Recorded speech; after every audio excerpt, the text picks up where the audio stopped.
अस्सलाम वालेकुम। प्रोग्राम किसान के नाम के साथ मैं हूं बिन्यामीन शौकत।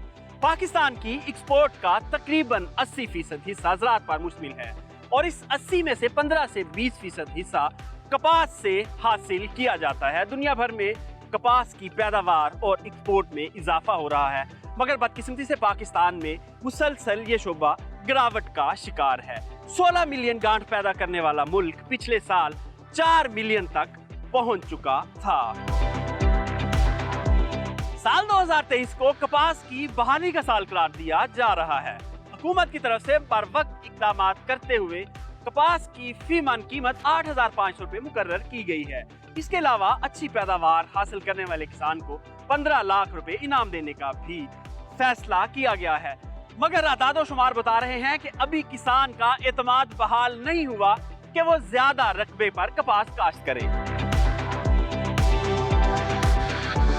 बारिश, सैलाब और हवा में नमी ज्यादा होने के बायस इस वक्त कपास की फसल में सफेद मक्खी और गुलाबी सुंडी का हमला देखने में आ रहा है। आज के प्रोग्राम में किसानों को बताएंगे कि इन बीमारियों से कपास की फसल को कैसे बचाना है। इसके अलावा आपकी मुलाकात करवाएंगे फी एकड़ 60 मन से भी ज्यादा पैदावार लेने वाले काश्तकार से और चंद अवामल का जायजा लिया जाएगा जिसकी वजह से किसान कपास काश्त करने से हिचकिचा रहे हैं। टेक्सटाइल सेक्टर पाकिस्तान की मईशत में बुनियादी अहमियत का हामिल शोबा है, जो मुल्क भर में 60% से ज्यादा अफराद को रोजगार के मौके फराहम कर रहा है। इसके अलावा कुल एक्सपोर्ट का 60% से ज्यादा हिस्सा इसी शोबे से मुंसलिक है, जबकि मुल्क की GDP में इसका हिस्सा भी 9% तक है। गुज़श्ता चंद सालों से कपास की पैदावार मुतासिर होने से टेक्सटाइल का शोबा बुरी तरह मुतासिर हो रहा है। मुख्तलिफ इक़साम के हशरात, जाली और गैर मयारी बीज, इदारों की अदम तवज्जो और किसानों का जदीद तरीका काश्त की लाइल्मी से कपास की पैदावार 15 मिलियन गांठ से कम होकर 4 मिलियन गांठ आ चुकी है। हुकूमत की तरफ से साल 2023 को कपास की बहाली का साल करार दिया गया था। फी मन 8,500 स्पॉट प्राइस भी अनाउंस कर दी गई थी। इसके अलावा किसानों की भरपूर रहनुमाई के वादे भी किए गए और कपास की अच्छी पैदावार के मुकाबलाजात भी करवाने का ऐलान किया गया। आइए आपको बताते हैं कि हुकूमत ने किए गए वादे किस हद तक पूरे किए।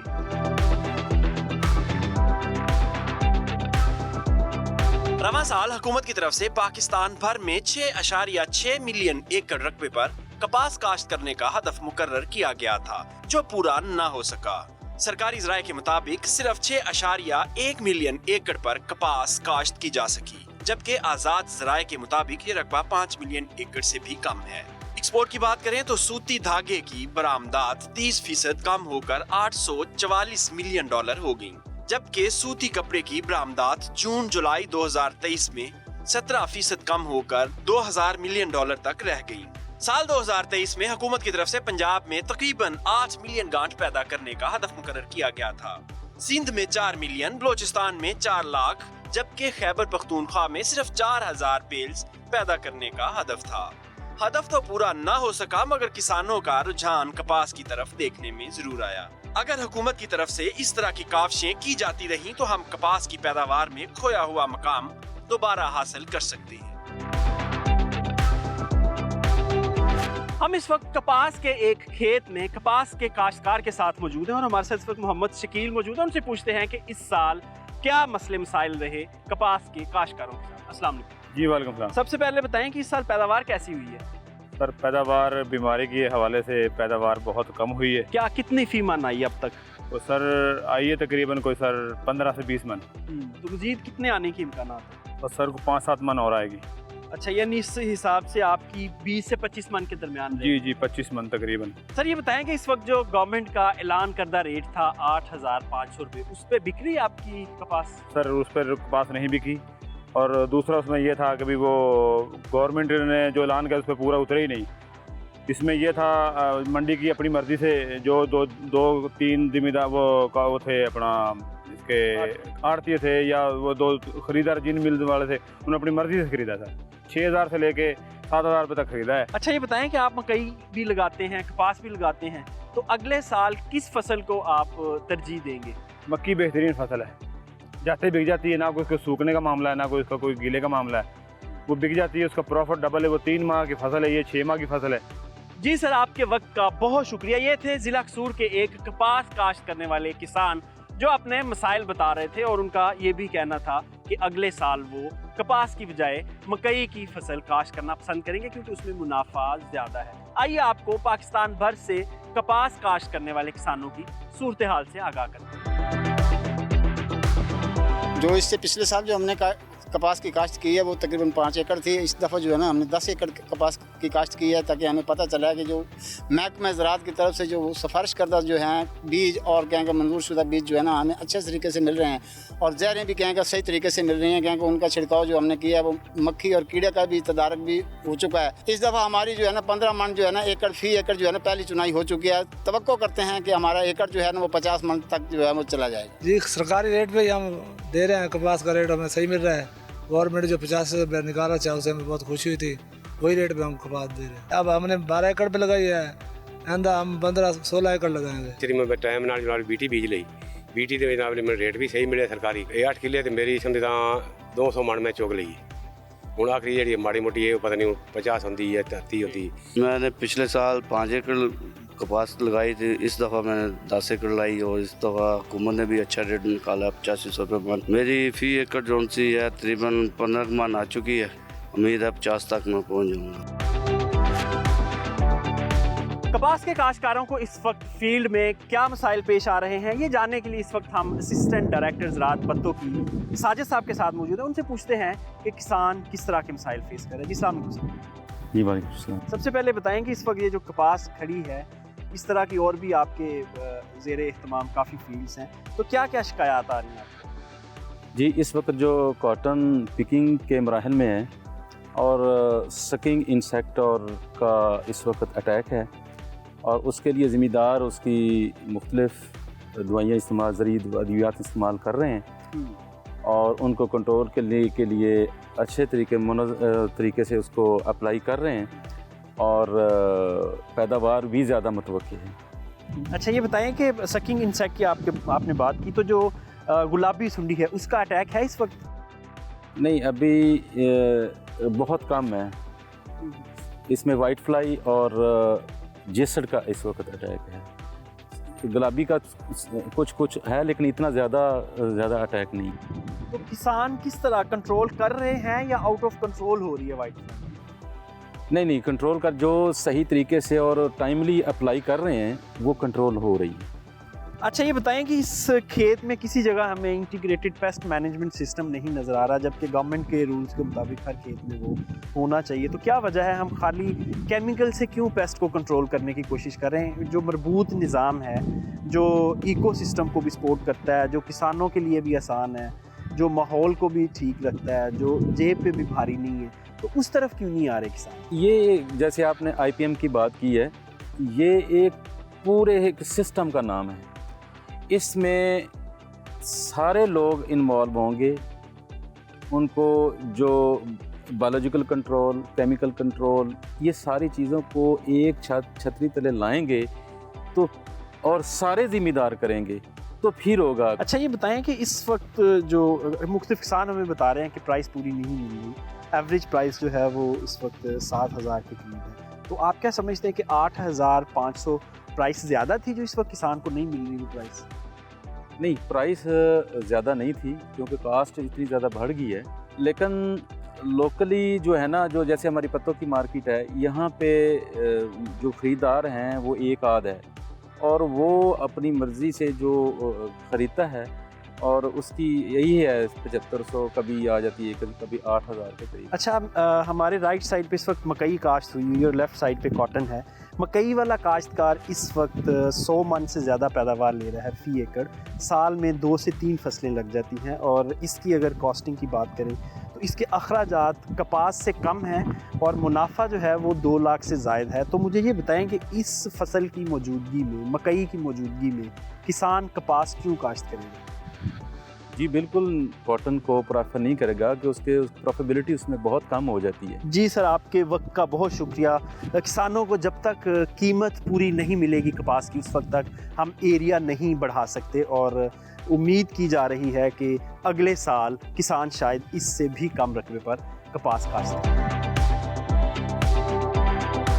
साल 2023 कपास के लिए कितना कामयाब रहा, इसमें किसानों ने क्या कमाया क्या खाया, ये जानने के लिए हमारे साथ कपास के एक बड़े काश्तकार और वफाकी चैम्बर के कोऑर्डिनेटर तलत सुहेल साहब मौजूद हैं।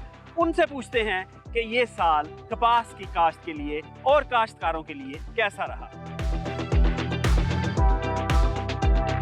इस साल अल्लाह ताला की मेहरबानी है और अगेती काश्त जो फरवरी और मार्च के महीने में काश्त की गई है, उसका अभी तक जो है वो हम लोग 30 से 35 मान एकड़ इसकी चुनाई ले चुके हैं। जबकि जो रिवायती काश्त है, जो गंदम की कटाई के बाद मई के महीने में जो काश्त की जाती है, उसका जो अभी तक पहला जो चुनाई है वो हो चुकी है कोई 15 से 20 मन फी एकड़ तक। और माशाल्लाह वो भी मौसमी सूरत हाल बड़ी साजगार है और अल्लाह के घर से उम्मीद है कि उसकी भी खातिर खा बेहतर नतीजे हासिल होंगे। इसकी कपास की पैदावार इस साल हमारी बहुत अच्छी जा रही है, जिससे अल्लाह की मेहरबानी है वो मुतमईन है। हुकूमत ने इसकी इमदादी कीमत जो है वो 8500 रुपये फी मन का तयन किया था, तो दरमियान में जो है ये 8500 रुपये से भी कम हो गई है। लेकिन अब क्योंकि करेंसी के हालात और इंटरनेशनल मार्केट के हालात जो है वो फेवरेबल है, तो आज जो है वो आला क्वालिटी की जो कपास है उसका 9500-9600 रुपये तक रेट है, जबकि औसत दर्जे की कपास जो है उसका पंजाब में 9200 रुपये तक रेट है।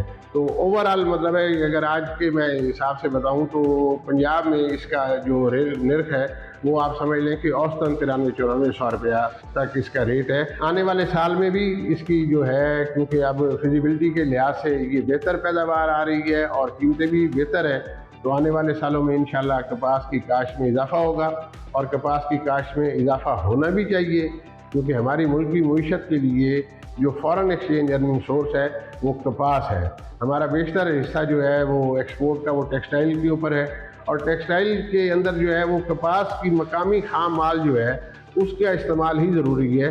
और हम ये ना हो कि हम वो जो है वो रुई जो है वो माजी में जिस तरह हम वो दुनिया से इंपोर्ट करके सिर्फ उसकी वैल्यू एडिशन करके एक्सपोर्ट करते रहे हैं। तो अल्हम्दुलिल्लाह इस साल कपास की मकामी पैदावार बेहतर है और आने वाले सालों में भी हमें अपनी मईशत में बुनियादी किरदार जो है वो कपास का ही नज़र आता है।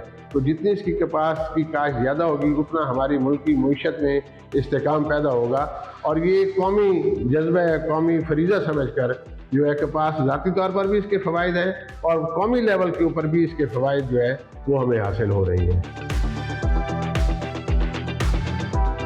गुज़श्ता सालों की तरह इस साल भी कपास की फसल में सफ़ेद मक्खी, गुलाबी सुंडी और सब्ज़ तेले का हमला हो चुका है। अगर किसानों ने बर वक्त इकदाम ना किए तो फसल 30 से 40% तक मुतासर हो सकती है। मुख्तसर ब्रेक और ब्रेक के बाद आपको बताएंगे कि किस तरह इन हशरात से कपास की फसल को बचाया जा सकता है।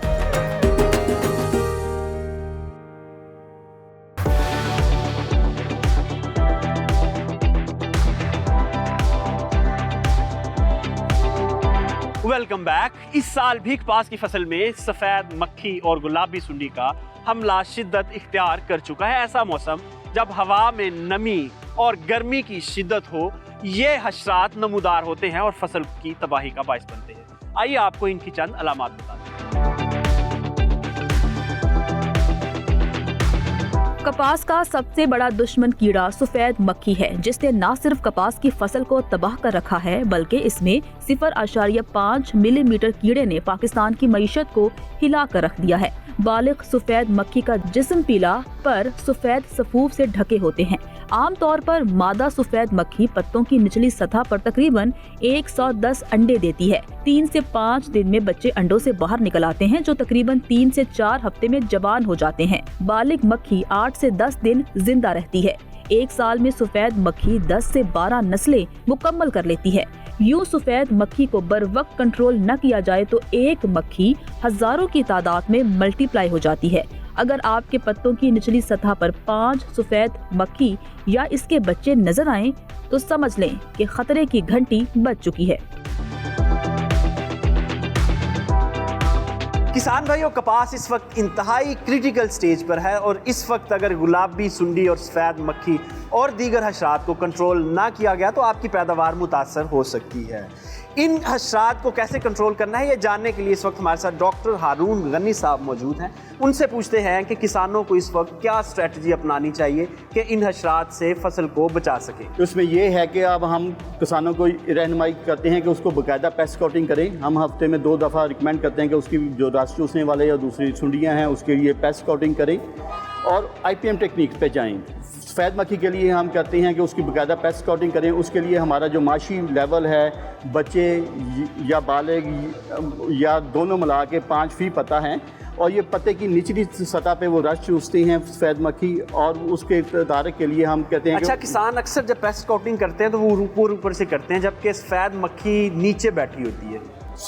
पेस्ट स्काउटिंग का ये तरीका है कि आपने वो 20 पत्ते लेने हैं 20 पौधों से। उसमें यह है कि सबसे पहले पौधे में आपने पौधे के 3 हिस्से कर देने हैं, ऊपर वाला, दरमियान वाला और नीचे वाला। पहले पौधे से आपने ऊपर वाले से लेना है, ठीक है जी, पता है अपना, वहाँ से आराम से वो नीचे से उसकी वाइट फ्लाई को काउंट कर लेना है। उसके बाद अगले पत्ते पे चले जाएं, दरमियान वाले हिस्से में वहाँ से काउंट करें, फिर निचले वाले में, फिर अगले में, ठीक है। ये 5 पौधे हम एक खेत में 4 मुख्तलिफ जगह से लेते हैं और फिर फी पत्ता जो है सफ़ेद मक्खी को जो है उसको उसकी माशी हद देखते हैं कि वो माशी हद के मुताबिक है। अगर 5 फीट पत्ता पे मौजूद है, बालग और बच्चे दोनों मिला के, या कोई एक है, तो हम कहते हैं कि उस पर स्प्रे करनी चाहिए। 1 एकड़ में कितने येलो स्ट्रैप लगने चाहिए? ये 10 के करीब 10 ट्रैप लगाने चाहिए, ठीक है। उससे ये है कि ना सिर्फ कंट्रोल है बल्कि आपकी मॉनिटरिंग भी हो जाती है। सर, ये फरमाएं कि गुलाबी सुंडी जो है वो टिंडे को भी तबाह करती है, आगे सारी फसल तबाह होती है, उसका क्या तदराक करना चाहिए, उसकी क्या मुआशी हद का लेवल है? उसमें एक तो ये है कि रोशनी के फंदे हैं, अगर इसके परवाने 3 रातों तक लगातार वो 6 से 7 आते हैं तो फिर आपको स्प्रे कर देनी चाहिए, क्योंकि आपको ये मौजूदगी है कि जनाब इसमें जो है इस वक्त परवाने मौजूद हैं, ज़ाहिर बात वो अंडे देंगे और इस फसल को मुतासर करेंगे। असल मसला ये होता है कि ये कीड़ा जो है अपनी सरमाई, जो सर्दियों की सरमाई नींद है जिसको हम डायापास कहते हैं, ये 2 बीजों को, काटन के कपास के 2 बीजों को जोड़ के करता है, ठीक है। उसमें ये सर्दियाँ गुजारती हैं और आने वाले सीज़न में नेक्स्ट साल जो है उसको वो बुरी तरह मुतासर करती हैं। तो इसका रिप्रोडक्शन का साइकिल कहाँ से शुरू होता है, जब ये स्लीपिंग मोड में होता है या खेतों में? वही मैं बता रहा हूँ कि ये सर्दियों में जो है अपनी सरमाई नींद चला जाता है, ठीक है। ये लार्वल सुंडियों की हालत में वो उसमें होता है, उसको हम टेक्निकली लार्वा कहते हैं या सुंडी कह लें। तो वहीं पे ये अपना सर्दियों का मौसम गुजारता है, ठीक है। जब शदीद सर्दी में जब इसका टेम्परेचर कम होने ज़्यादा होने लगता है फरवरी में, आमतौर पे ये 2nd वीक ऑफ फरवरी है, तो ये अपनी डायापाउज अपनी उसको सरमाई हालत को तोड़ देता है, तो फिर वहाँ से वो के परवाने निकलना शुरू हो जाती है। अगर वो बहुत अली का काश्त लगी हो फरवरी में तो वो क्या करता है कि वहाँ पे अगर वो फूल हैं तो उनको सबसे पहले वो मुतासर करता है, वहाँ पे अपनी जनरेशन को वो नशोनुमा पाता है और फिर आने वाली जो आपकी टाइम की फसल है उसको वो शिद्दत के साथ फिर मुतासर कर देता है। जी सर, आपके वक्त का बहुत शुक्रिया। किसान भाइयों, बर वक्त मुतासरा टिंडे को ख़त्म करना ही बचाव है।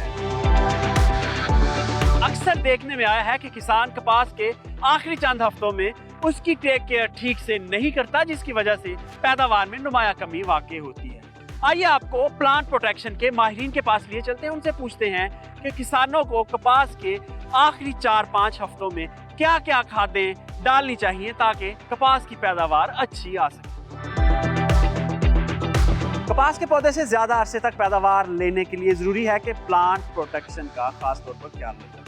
प्लांट प्रोटेक्शन क्या है, ये जानने के लिए हमारे साथ इस वक्त माहिरीन का एक पैनल मौजूद है। उनसे डिस्कस करते हैं कि किस तरह किसान अपने पौधों की हिफाजत कर सकते हैं और ज़्यादा अरसे तक पैदावार ले सकते हैं। जी, अस्सलाम वालेकुम सर। जी, वालेकुम अस्सलाम। सबसे पहले बताएं प्लांट प्रोटेक्शन क्या है और कैसे किसान अपने कपास के पौधों की हिफाजत कर सकते हैं। प्लांट प्रोटेक्शन तहफ़्फ़ुज़ नबातात इसको कहते हैं।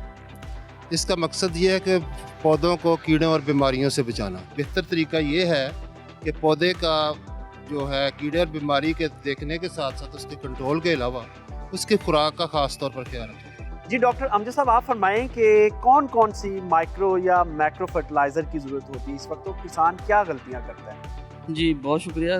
किसान इस वक्त हम कहते हैं कि खाद को जो है ना एंड तक लेके जाना चाहिए, ये बिल्कुल रोक नहीं देना चाहिए। माइक्रो न्यूट्रिएंट्स खास तौर पर अमाइनो एसिड्स हैं और बोरान और जिंक की कमी नहीं आनी चाहिए। जैसे ही वो कमी आती है तो उसमें केरा शुरू हो जाता है। डॉक्टर साहब ये बताएं कि जो माइक्रो न्यूट्रिएंट्स या अमीनो एसिड की बात करें तो फी एकड़ क्या मिकदार रखनी चाहिए किसानों को और कैसे अप्लाई करना चाहिए? उसकी मिकदार जो है वो 2% से 4% से ज़्यादा नहीं होनी चाहिए। यहाँ पर मैं एक चीज़ ऐड करना चाहूँगा कि अगर तो आपने कपास की फसल के बाद कोई और फसल जल्दी काश्त करनी है, मिसाल आलू वगैरह की काश्त करनी है, तो आपको नाइट्रोजन की जो डोज है उसको कट ऑफ करना पड़ेगा इस स्टेज पे आके, ताकि आपकी फसल में जो टिंडे जितने मौजूद हैं मैच्योर हो सके, खिल सकें और आप अपनी अगली फसल टाइम पे काश्त कर सकें। अच्छा सर ये बताएं कि कितने अरसे तक कट करना है, यानी अगर 15 दिन या महीने बाद दूसरी फसल लगानी है तो कितने दिन पहले उसको नाइट्रोजन या बाकी जो अज्जाए कबीरा हैं उनको कट करना पड़ेगा? देखिए अगर तो हमने कपास के बाद गंदम की काश्त करनी है तो फिर तो हमें ये चाहिए कि हम जो है ना वो सितंबर का महीना सारा जो है वो उसकी नाइट्रोजन की और माइक्रोन्यूट्रिएंट्स की रिक्वायरमेंट के मुताबिक डोसेज दें। लेकिन अगर आपने उससे पहले आलू वगैरह जहाँ पे काश्त होता है तो उसके लिए यही ज़रूरी है कि अब मौसम है ये अगस्त में,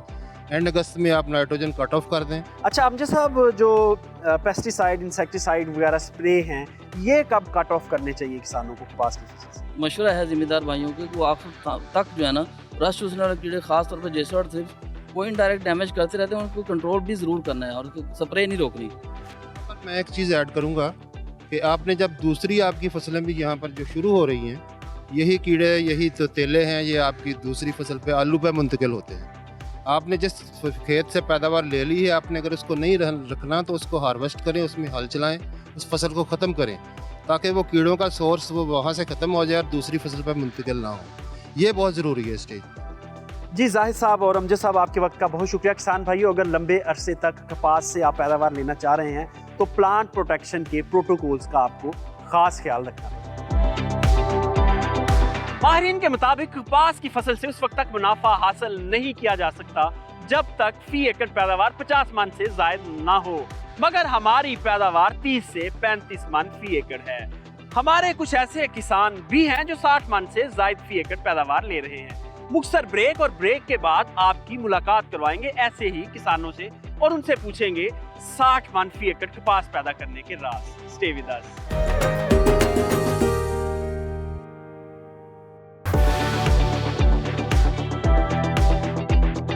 वेलकम बैक। कपास की फसल से मुनाफा लेने के लिए जरूरी है कि इसकी फी एकड़ पैदावार कम से कम 50 मन हो। सरकारी अदादो शुमार के मुताबिक इस साल हमारी पैदावार 30 मन के करीब है, जबकि हमारे ज़राए के मुताबिक इससे भी कम पैदावार ले रहे हैं। आइए आपको दुनिया के 5 बड़े मुमालिक बताते हैं जो कपास पैदा करते हैं और उसकी फी एकड़ पैदावार के बारे में भी बताते हैं। चाइना कपास की फी एकड़ पैदावार के लिहाज से दुनिया का लीडिंग मुल्क है, जिसकी पैदावार 820 किलोग्राम है। ऑस्ट्रेलिया कपास की फी एकड़ पैदावार में 786 किलोग्राम के साथ दूसरे नंबर पर है। तुर्की फी एकड़ पैदावार 725 किलोग्राम के साथ दुनिया का तीसरा मुल्क है। ब्राजील 716 किलोग्राम फी एकड़ के साथ चौथे नंबर पर, जबकि पाकिस्तान की फी एकड़ पैदावार 260 किलोग्राम के साथ 28वें नंबर पर है।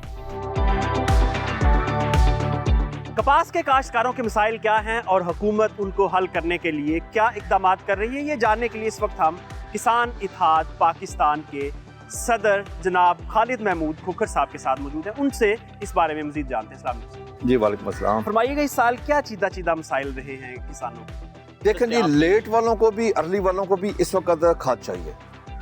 कपास को इस वक्त यूरिया खाद चाहिए क्योंकि उन्होंने फास्फोरस मुकम्मल कर लिया, पोटाश मुकम्मल कर लिया, लेकिन यूरिया चलती रहेगी। यूरिया में बहुत ज़्यादा मसाइल आ रहे हैं क्योंकि यूरिया के जो कंपनीज के रेट हैं वो भी तकरीबन 4 रेट हैं, लेकिन उन चारों रेटों पे काश्तकार को नहीं मिल रही। काश्तकार को ब्लैक मिल रही है 800 से 1000 रुपए तक। क्यों इनके खिलाफ एक्शन नहीं होता? लेकिन जी मैं आपको अर्ज करूँ, पाकिस्तान में जहाँ भी माफिया है वो बहुत मजबूत है, बहुत मजबूत है। हुकूमत उसके आगे मैं समझता हूँ कि माफिया के आगे बेबस है। दूसरा मैं गुजारिश करूँगा कि हमारा जो हुकूमत ने मिनिमम सपोर्ट प्राइस तय की थी 8500, जिस वजह से हमने ज़्यादा काश्त की थी। अच्छा, वो मिनिमम सपोर्ट प्राइस भी हमें उस तरीके से जो मिलनी चाहिए थी नहीं मिली क्योंकि सेकंड बायर उसमें अभी तक नहीं आया।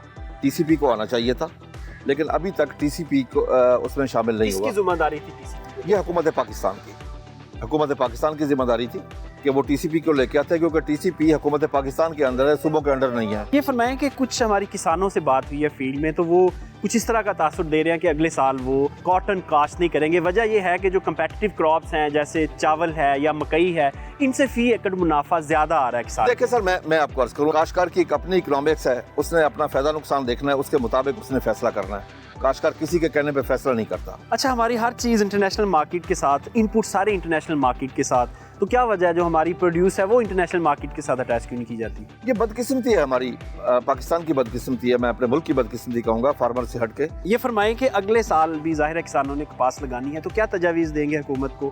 क्या कुछ सीधा पॉइंट? देखिए मैं आपको अर्ज करूँ, मेरा उसमें हुकूमत के साथ जिसमें काश्तकार भी खुश रहेगा और हमारी पूरी भी हो जाएगी अगर हम थोड़ी सी प्लानिंग कर लें। प्लानिंग ये है कि हम मई जून में काश्त की बजाय सारी फरवरी काश्त में ले जाए। हमें कोई मेज से एरिया लेना पड़ेगा, कोई शुगर केन से एरिया लेना पड़ेगा, यानी कि हमें देखना ये पड़ेगा किस चीज़ को इंपोर्ट करने का हमें नुकसान है, किस चीज़ को इंपोर्ट करने का हमारा ज़्यादा नुकसान नहीं है। बिल्कुल ठीक है, लॉन्ग टर्म प्लानिंग है जी, हुकूमत को करनी पड़ेगी। और कपास का अच्छा रेट नहीं दिया गया जो गवर्नमेंट ने कमिट किया था, उसके मुताबिक किसानों को 8,500 रुपये नहीं मिले मार्केट से और सेकेंड बायर भी नहीं आ सका।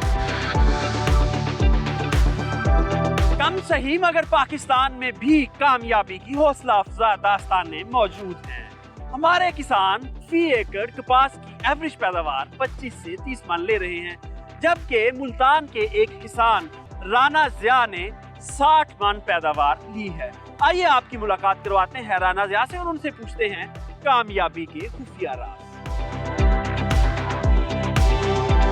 इस दफा बर वक्त काश्त की है और ट्रिपल जीन जो है वैरायटियाँ लगाई हैं और वक्त पे जनाब महकमे ने भी हमें आगाही दी है और बेहतरीन फसल जो हमारी बहुत अच्छी खराब खड़ी है साहब। मैं समझता हूँ पिछले साल इस साल का कम अज़ कम 25-30 मन का फ़र्क हो, क्योंकि एक तो मौसम जो है ना फेवरेबल है और वक्त पे इन्होंने जो है रेट का ऐलान कर दिया है, जिससे काश्तकार मेहनत कर रहे हैं और इस साल मैं समझता हूँ बहुत फ़ायदा होगा। मैं पैगाम यही दूंगा काश्तकारों के वक्त की काश्त जो है अच्छा सीड का इस्तेमाल हो और खादें वक्त पे इस्तेमाल करें, तो मैं समझता हूँ काफ़ी फ़ायदा हो सकता है। फी एकड़ पैदावार की बात करें तो साल 2023 दीगर सालों के मुकाबले में काफी बेहतर रहा, मगर इस साल भी मिडलमैन ने किसानों को अपने शिकंजे में जकड़े रखा और किसानों को कपास की पूरी कीमत न मिल सकी। जब पाकिस्तान में कपास की फसल अरूज पर थी तो हर तरफ आपको कपास ही कपास नजर आती थी। लोग हजारों एकड़ के हिसाब से कपास काश्त करते थे, मगर इस साल भरपूर कोशिशों के बावजूद हमें मुल्तान के एक काश्तकार मोहम्मद इलियास का पता मिला, जिन्होंने सिर्फ 37 एकड़ रकबे पर कपास काश्त की हुई है और वो इस साल का बड़ा काश्तकार समझा जा रहा है। आइए उनसे हकायक जानते हैं कि कपास का रकबा बढ़ने की बजाय सुकड़ता क्यों जा रहा है। इस साल मैंने 37 एकड़ रकबे पर कपास की काश्त की है। इसमें आधी अर्ली काटन काश्त की थी मार्च के महीने में, बाकी गंदम की बर्दाश्त के बाद काश्त की थी। इस साल कपास की बड़ी अच्छी पोजीशन देखने में नज़र आ रही है। अर्ली कपास की मैंने 2 चुनाएं अब तक कर ली हैं, जिसमें 35 मन अब तक हो चुकी है। उम्मीद करते हैं जिस तरह कपास की अच्छी पोजीशन है, हम 55 मन तक फी एकड़ तक पैदावार लेंगे। इस साल कुदरती तौर पर मौसमी हालात कपास के लिए मावन साबित हुए हैं, जिसकी वजह से पेस्ट अटैक भी कम देखने में आया है और पेस्टिसाइड का कम इस्तेमाल हुआ है। इस साल क्योंकि हमारी इनपुट कास्ट काफ़ी ऊपर जा रही है, जिसमें खादों की कीमतें हैं, पानी के अखराजात हैं, लेबर चार्जेस हैं, डीजल वगैरह, लेकिन फिर भी हम उम्मीद करते हैं अच्छी भरपूर फसल की वजह से हमें अच्छी खासी इंशाल्लाह रोज़ी मुयस्सर होगी। इस साल गवर्नमेंट की तरफ से एक बहुत अच्छा इक़दाम देखने में आया है कि कपास की काश्त से पहले ही कपास के नर्ख का तयन किया गया था, जो कि 8500 रुपये फ़ी मन था। अगर इसको यकीनी बनाया गया तो इंशाल्लाह जिस तरह इस साल कपास की अच्छी ही पैदावार आ रही है, तो हम अगले साल में इस कपास की काश्त का एरिया और ज़्यादा बढ़ाएंगे। साल 2023 को कपास की बहाली का साल करार देना खुश आइंद, मगर बदकिस्मती से हुकूमत की तरफ से किसानों के साथ किए गए वादे पूरे ना हो सके, जिसकी वजह से किसान आइंदा साल कपास लगाने से कबल जरूर सोचेगा, क्योंकि किसान के पास ऑप्शंस मौजूद हैं। मकई की फसल, चावल, कमाद, ये सब फसलें कपास की जगह किसान काश्त करे तो उससे फी एकड़ ज्यादा मुनाफा कमाता है। मुख्तसर ब्रेक और ब्रेक के बाद ज़रूरी हालात हाज़रा और मौसम की सूरत हाल। Stay with us. Welcome back. Programme के आखिरी हिस्से में ज़री हालात हाजा पर बात करने के लिए साइम रशीद साहब ने हमें ज्वाइन किया है। साइम साहब फरमाइएगा, कैनोला का जाली सीड, हाइब्रिड जाली सीड पाकिस्तान में इस वक्त लार्ज स्केल पे फ़रोख्त हो रहा है, तो हाइब्रिड तो है नहीं पाकिस्तान में, ये कहाँ से आ गया? इस साल कैनोला का हाइब्रिड सीड जो है पाकिस्तान में दरामद ही नहीं हुआ। जो मेरी मालूमात है उसके मुताबिक ना ही वो दरामद हुआ है और ना ही बाकायदा लोकली तौर पर उसको हाइब्रिड सीड को तैयार किया गया है।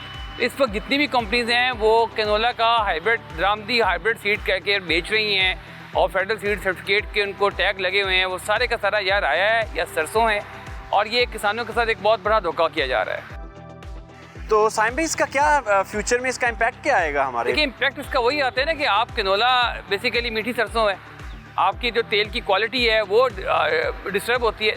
अच्छा, इसका ज़िम्मेदार कौन है? किसने इसको रोकना था, क्यों नहीं रोका गया? फेडरल सीड सर्टिफिकेशन का जो अदारा है वही इसका जिम्मेदार है, सारी टैगिंग वही इशू करता है। बाकी तो तमाम जो प्रोविंशियल अदारे हैं वो तो इनकी सिर्फ सीड की मॉनिटरिंग, सेल को मॉनिटर कर सकते हैं। साइम साहब, पिछले प्रोग्राम में भी बात हुई थी, खादों की कीमतें, ख़ास तौर पर जो यूरिया खाद है, इस वक्त कोई ऐसी फसल नहीं है जिसे लार्ज स्केल पर यूरिया खाद की ज़रूरत हो। हमारी प्रोडक्शन भी पूरी है, इंपोर्ट भी हुई है खाद, तो फिर आखिर खाद जा कहाँ रही है? इस वक्त भी मार्केट में शॉर्टेज है। ये सारा यूरिया स्टॉक हो रहा है। आगे आपकी जो सी रिच फसलें आ रही हैं जिसके अंदर आपका आलू है, आपका गंदम है जिसमें यूरिया DAP डलनी ही डलनी है, तो उस तमाम फसलों के लिए पहले से मार्केटिंग की जा रही है ताकि इस यूरिया के रेट को ब्लैक मार्केटिंग में 5,000 तक पहुँचा दिया जाए और DAP के रेट को 15,000 तक, जो कि नज़र आ रहा है। हुकूमती सतह पर कुछ भी नहीं हो रहा जनाब, तमाम डीलर हजरात मनमानी कर रहे हैं, उनको रोकने वाला कोई नहीं है। एक तहसील के अंदर 35 से 40 डीलर होते हैं मेन खाद के।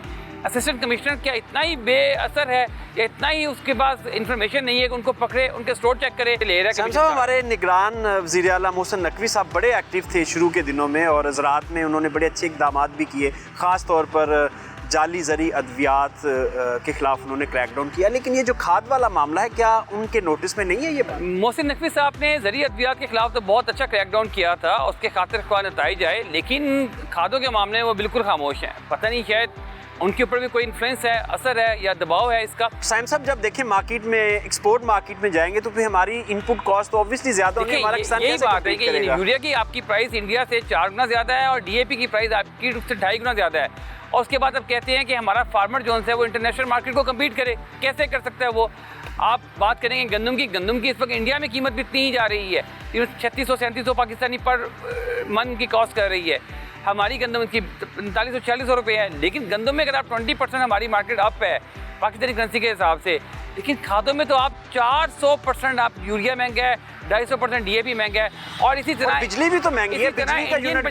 इंडियन पंजाब में जो एग्रीकल्चर यूनिट है उसका रेट गवर्नमेंट ने 6 रुपये 55 पैसे है, लेकिन वो सारे का सारा उनको सब्सिडाइज है, यानी कि गवर्नमेंट वो खुद रेट अपना जो सा सूबाई गवर्नमेंटें हैं वो हुकूमत को देती हैं, बाकी तमाम का तमाम फार्मर को, एग्रीकल्चर को, तमाम जो उनको ईंधन है या एनर्जी है वो फ्री है। ईंधन तो नहीं, एनर्जी जो थी इलेक्ट्रिसिटी है फ्री है।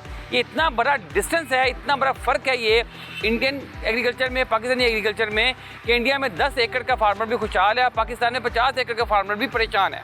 जी बिल्कुल दुरुस्त हमारा साहब साहब, आप ऐसे ही है। ये फरमाइए कि जो बारिशों से तबाहशुदा इलाके हैं, इस वक्त किसान बड़े बुरे हालात में हैं, फसलें बह चुकी हैं पानी में, तो हुकूमत को क्या ऐसे इक़दाम करने चाहिए कि उनको किसी हद तक रिलीफ मिल सके? देखें, सतलुज और रावी में तो खैर इतना मसला नहीं हुआ। सतलुज ने 7 अजला को बहुत मुतासर किया, कसूर से लेकर ये बहावलपुर तक जितने हमारे अजला हैं इसके दरमियानी बेल्ट को इसने शदीद मुतासर किया और इसमें आपकी कपास की फसल का नुकसान हुआ, धान की फसल का नुकसान हुआ, हल्दी की फसल का नुकसान हुआ, सब्जियात का नुकसान हुआ। इसके अलावा गन्ने की फसल को तो खैर नुकसान नहीं हुआ, लेकिन बाकी फसलों को बहुत मकई की फसल का नुकसान हुआ।